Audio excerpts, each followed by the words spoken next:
Hello everyone, नमस्कार सभी को। स्वागत है आप सभी का आपके अपने YouTube प्लेटफॉर्म JRF अड्डा पे।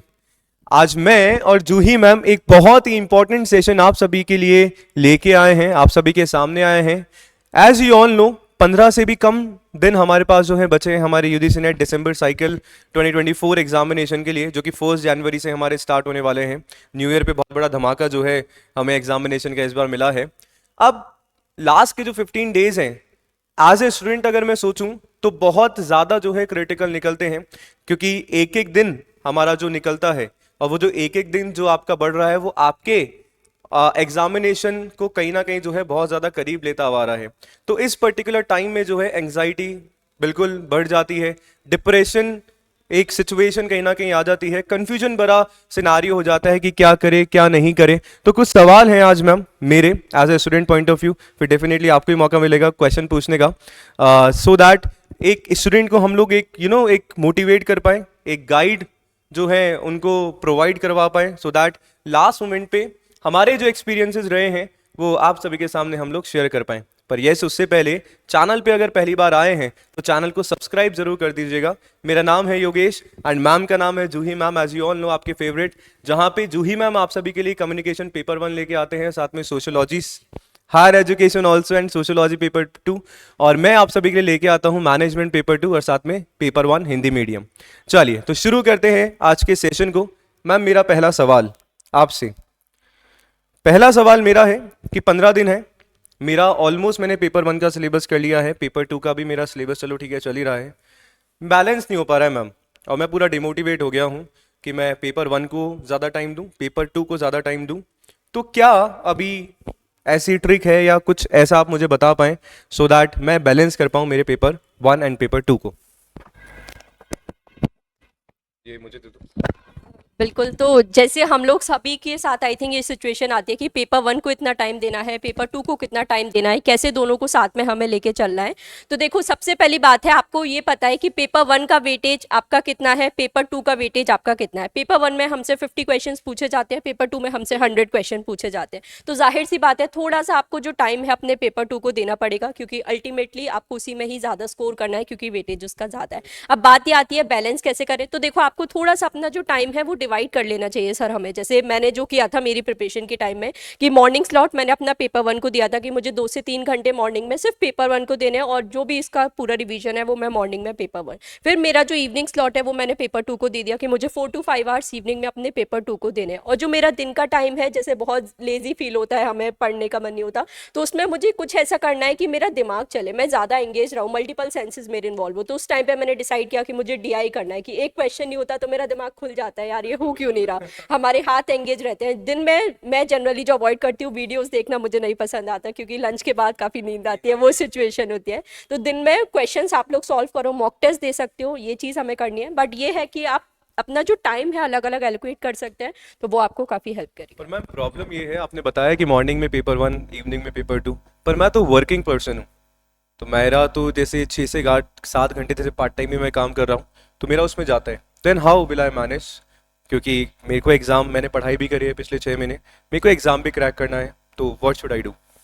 देखो, एक चीज़ आप ये कर सकते हो, आपको अपना जो टाइम है, टाइम टेबल है, उसके अकॉर्डिंग अपना टाइम बैलेंस करना पड़ेगा कि आपको मॉर्निंग में, जैसे हम लोग देखिए कि अगर आप वर्किंग भी हो तो आई थिंक अर्ली मॉर्निंग सबको थोड़ा फ्री मिल जाता है, तो वो हम लोग थोड़ा कर सकते हैं। या फिर अगर आप लेट नाइट पढ़ सकते हो तो वो करिए, क्योंकि अब आपकी सिचुएशन है तो थोड़ा तो आपको कहीं ना कहीं निकालना पड़ेगा। बट ये अप्रोच हम लोग फॉलो कर सकते हैं। या फिर अगर आपको एक साथ चंक में टाइम नहीं मिल रहा है तो हम लोग बीच बीच में कर सकते हैं, जैसे बीच में हमें कुछ टाइम मिल रहा है तो हम लोग उसमें थोड़ा कर ले। तो इस तरह से हम लोग आई थिंक बैलेंस कर सकते आ हैं। जाते हैं तो वीकेंड्स में हम लोग जो है थोड़ा मैक्सिमम टाइम निकाल के जो है कर सकते हैं, रिवीजन जो है थॉरली हम लोग कर सकते हैं, सो दैट जो हमारी प्लानिंग है और जो हमारा गोल है एग्जामिनेशन को क्रैक करने का, वो डेफिनेटली हम लोग उसको अचीव कर पाए। तो ये पहले क्वेश्चन का आंसर जो है मैम ने दिया। सेकंड क्वेश्चन मैम मेरा आपसे ये है कि जब मैं मॉक टेस्ट दे रहा हूँ, जैसे मुझे JRF अड्डा से ही पता लगा था कि मॉक टेस्ट है, मैंने भी मेरी प्रिपरेशन जब करी थी, अब जब मैं मॉक टेस्ट दे रहा हूँ तो बहुत सारे स्टूडेंट्स का भी कंसर्न है, जैसे ऑफलाइन भी अपना अपना जयपुर में सेंटर है, तो वहाँ पे भी एक स्टूडेंट है, उसने बोला कि सर मेरे पेपर 1 में ना 25 से 26 ही मेरे मार्क्स आ रहे हैं, वो इंक्रीज नहीं हो पा रहे हैं, जो कि सफिशिएंट नहीं है। 25-26 अगर आपके पेपर 1 में मॉक टेस्ट में आ रहे हैं वो सफिशिएंट नहीं है, आपको इंक्रीज करने हैं मार्क्स। तो क्या स्ट्रैटेजी है सो दैट मार्क्स मेरे एनहेंस्ड हो, एटलीस्ट मैं 40 तो मिनिमम जो है टच करूं, फिर बाकी तो अपन पेपर 2 में देख ही लेंगे उसको।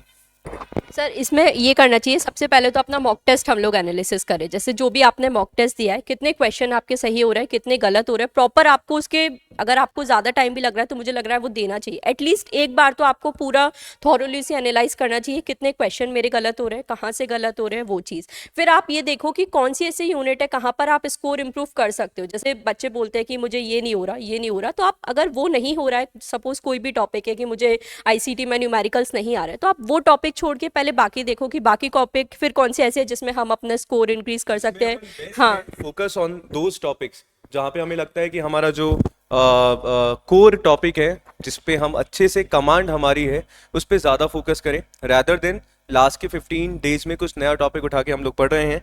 और अगर ये उठाया तो सर डेफिनेटली डिमोटिवेट डेफिनेटली आप जो है हो जाओगे, आई थिंक।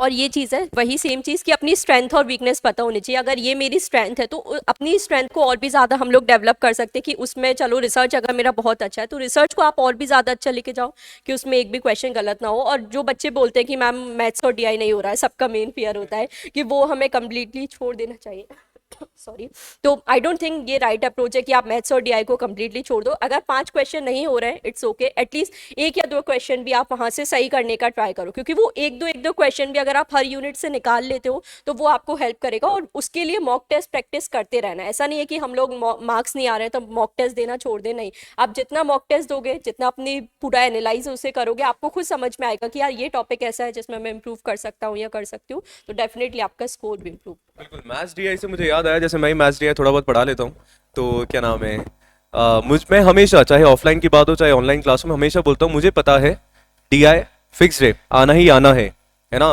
दुनिया इधर से उधर हो जाए, पेपर 1 का जो हमारा डीआई का पोर्शन है, चाहे बाकी यूनिट्स में से 3-4 क्वेश्चन 7-6 क्वेश्चन आ जाए, पर डीआई के 5 क्वेश्चन आने फिक्स है।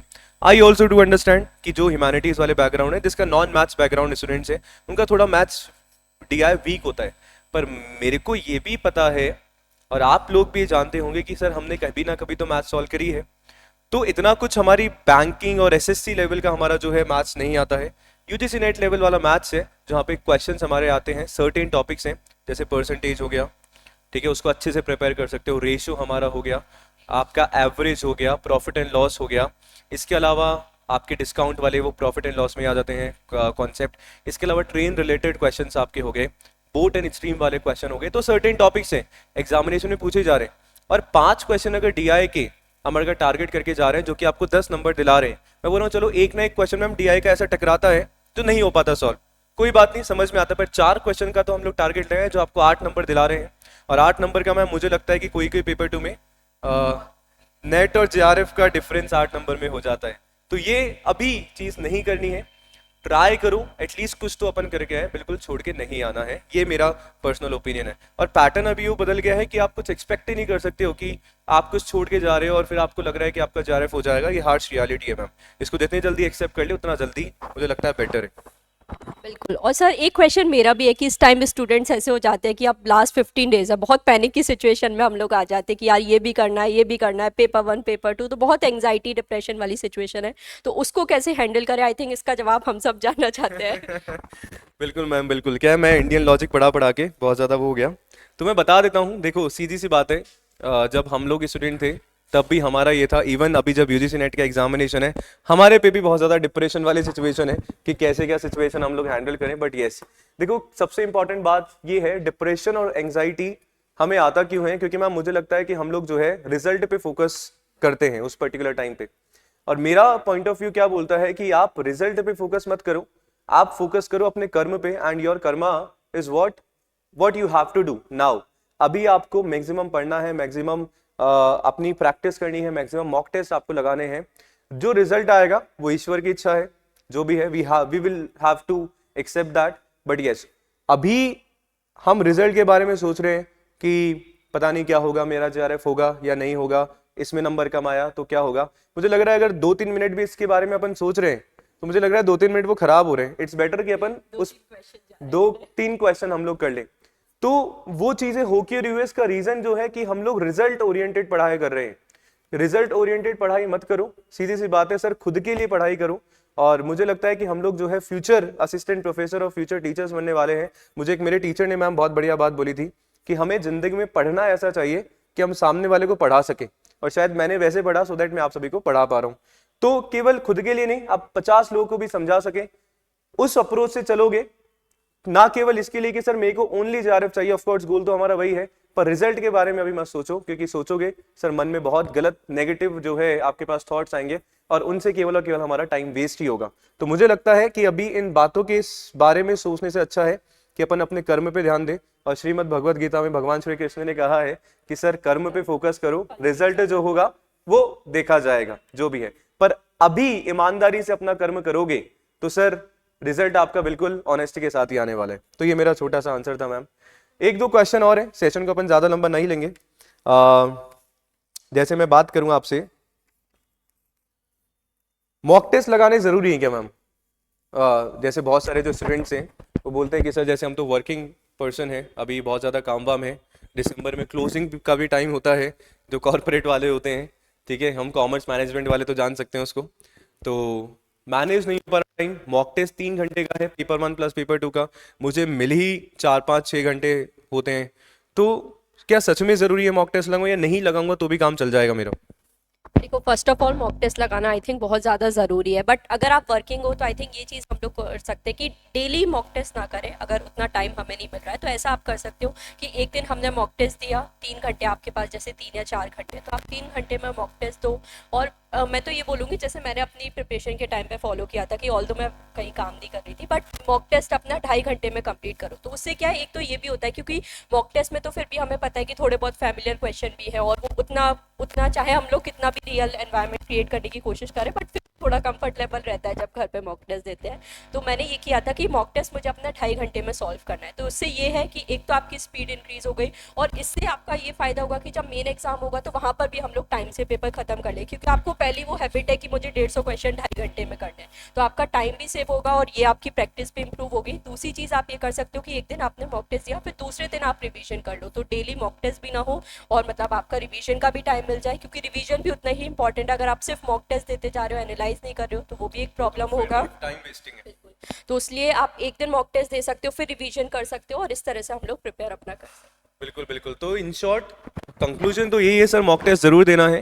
जो जिस मॉक टेस्ट डेफिनेटली आपकी एफिशिएंसी को इंक्रीज करेगा, प्रोडक्टिविटी को एनहेंस करेगा, और रिजल्ट कहीं ना कहीं जो है आपको लाके देगा, क्योंकि हम सीख जाते हैं कि क्वेश्चन का पैटर्न क्या है, किस तरीके से क्वेश्चन पूछे जा रहे हैं। और जेआरएफ अड्डा के जो अपने मॉक टेस्ट है सर बिल्कुल फेमस है, आपको पता ही है, मैं खुद के मुंह से तारीफ नहीं करूंगा। एग्जाम ओरिएंटेड मॉक टेस्ट जो है बनाए गए हैं, चाहे पेपर 1 चाहे पेपर 2 का आपका कोई सा भी subject, including sociology and management, including all the subjects, जहाँ पे आपको एग्जाम लेवल मिलता है और क्वेश्चन जो है एग्जामिनेशन वाले ही आप सभी के लिए जो है मॉक टेस्ट में डाले हैं। तो अगर अभी तक भी नहीं किया है तो आप लोग एनरोल करा सकते हैं। साथ में जून 2025 के बारे में अगर आप लोग सोच रहे हैं तो बैच जो है बिल्कुल हमारा स्टार्ट बहुत जल्दी हो जाएगा। रजिस्ट्रेशन जो है चालू हो गए हैं। प्रीमियम बैच में आप सभी जो है एनरोल करा सकते हैं और अपने प्रीमियम सफर की जो शुरुआत है आप कर सकते हैं जेआरएफ अड्डा के साथ, जहाँ पे सोशियोलॉजी एंड मैनेजमेंट के भी बैचेस जो है जून 2025 एग्जामिनेशन के लिए इंक्लूड है। लास्ट 2 लाइन्स में मैम क्या कंक्लूड करके बच्चों को कुछ मोटिवेशन देना चाहेंगे आप? कंक्लूजन यही है कि इस टाइम ज़्यादा कुछ नया नहीं पढ़ना है, रिवीजन पे अपना मेन फोकस रखा है। अगर आपने अपने शॉर्ट नोट्स बनाए हैं उससे रिवीजन करिए, वीडियोस अगर आप देख रहे हो तो 2x स्पीड पे देख सकते हो।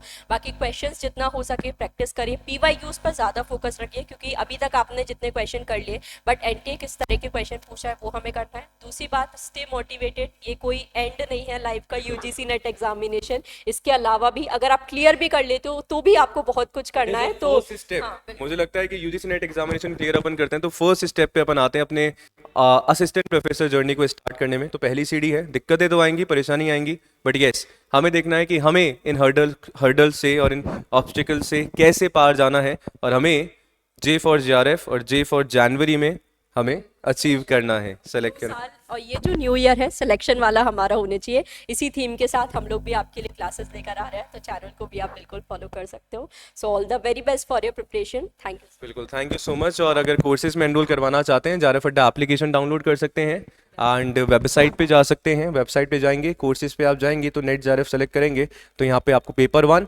and all the paper to computer science paper 1, history, commerce, polity, English, management, education, public administration and many more we have. तो बिल्कुल आपका जो सब्जेक्ट है उसमें आप एनरोल करवा सकते हैं. साथ में सोशियोलॉजी की मैराथन चल रही है, मैनेजमेंट की आज थी और मैनेजमेंट की मैराथन अपने कॉमर्स स्पॉटलाइट बाय जा रहे फड्डा है, वहाँ पे यूनिट वाइज मैराथन करा रहा हूँ.